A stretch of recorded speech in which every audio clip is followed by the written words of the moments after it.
जबलपुर के तीन पत्ती स्थित सोनालिका रेस्टोरेंट में मध्य प्रदेश प्रगतिशील ब्राह्मण महासभा की प्रेस कॉन्फ्रेंस आयोजित की गई, जिसमें जातीय जनगणना के समर्थन में मध्य प्रदेश प्रगतिशील ब्राह्मण सभा ने प्रेस वार्ता की, जिसमें महासंघ के सह संयोजक असीम त्रिवेदी ने बताया कि मध्य प्रदेश प्रगतिशील ब्राह्मण महासभा केंद्र सरकार के हालिया जातीय जनगणना के निर्णय का महासभा हार्दिक स्वागत करती है। यह कदम सामाजिक, आर्थिक और शैक्षिक पिछड़ेपन के आधार पर आरक्षण नीति को समावेशी और न्याय संगत बनाने की दिशा में एक ऐतिहासिक पहल है। प्रगतिशील ब्राह्मण महासभा के सह संयोजक असीम त्रिवेदी ने केंद्र सरकार से अपील की है कि जाति जनगणना पारदर्शी और समयबद्ध तरीके से हो, ताकि सामाजिक न्याय और समानता के सिद्धांत मजबूत हो। पत्रकार वार्ता में मध्य प्रदेश प्रगतिशील ब्राह्मण महासभा के संयोजक असीम त्रिवेदी के अलावा प्रशांत अवस्थी, पंकज तिवारी, आशीष कुमार तिवारी, वैभव पाठक, संजय कुमार शर्मा के अलावा अरविंद सिंह चौहान, शुभम पाठक, अपूर्व त्रिवेदी आदि उपस्थित रहे।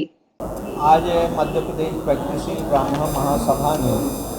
एक महत्वपूर्ण पत्रकार वार्ता का आयोजन किया, जो केंद्र सरकार का जातीय जनसंख्या के आधार पर जनसंख्या करने का फैसला है, उसके विषय में कुछ शर्तों के साथ हमने इस फैसले का स्वागत किया। हमारी शर्त ये है कि जो जातिगत जनगणना है,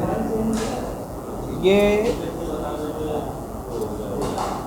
इसके पूर्व एक राष्ट्रीय आयोग बनना चाहिए, क्योंकि अभी भी 1931 के और पुराने अप्रचलित और अप्रासंगिक मानकों पर अनुसूचित जाति और अनुसूचित जनजातियों, अन्य पिछड़ा वर्ग की पहचान होती है, उनकी सूची जारी होती है। सुप्रीम कोर्ट ने भी हाल ही में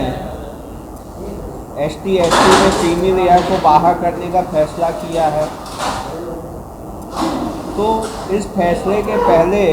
आप जातीय जनगणना का कोई अर्थ नहीं रह जाएगा यदि आप अपात्र ST/SC के सदस्यों को इस सूची से बाहर नहीं करते। दूसरा हमारा ये कहना है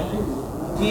इंदिरा साहनी के केस में भी और संविधान में भी ये व्यवस्था है कि समय समय पर राष्ट्रीय आयोग का गठन कर जो वास्तविक ST/SC और अन्य पिछड़ा वर्ग के सदस्य हैं, उनकी पहचान की जाए तथा जो क्रीमी लेयर से बाहर हैं उन्हें बाहर किया जाए, जो क्रीमी लेयर में आ गए उन्हें बाहर किया जाए। लेकिन आज तक इसका परिपालन नहीं हुआ है, कोई आयोग नहीं बना है। एक 2017 में एक आयोग बनाया था सीमित उद्देश्य के लिए, वही आयोग केंद्र सरकार ने, और उस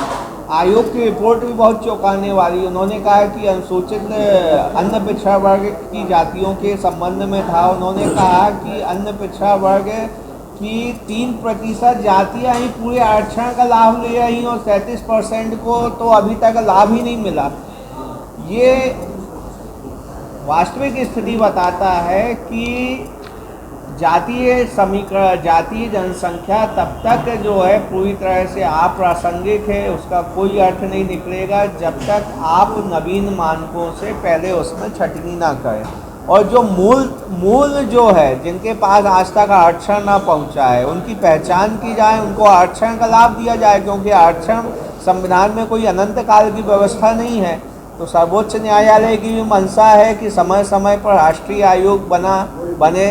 तो राष्ट्रीय आयोग जातीय जनसंख्या के पहले होना चाहिए, क्योंकि जातीय जनगणना में आप हमसे पूछेंगे कि आप किस जाति के हैं, हम बता देंगे, लेकिन वास्तव में हम उस जाति के लाभ लेने के लिए पात्र हैं कि नहीं हैं,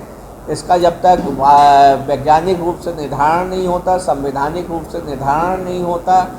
सर्वोच्च न्यायालय की मंशा के अनुसार निर्धारण नहीं होता, तब तक ये जो है वो जातीय जनगणना 1931 के ही जो है 100 साल पुराने जो है उसको दोहराने के समान होगा।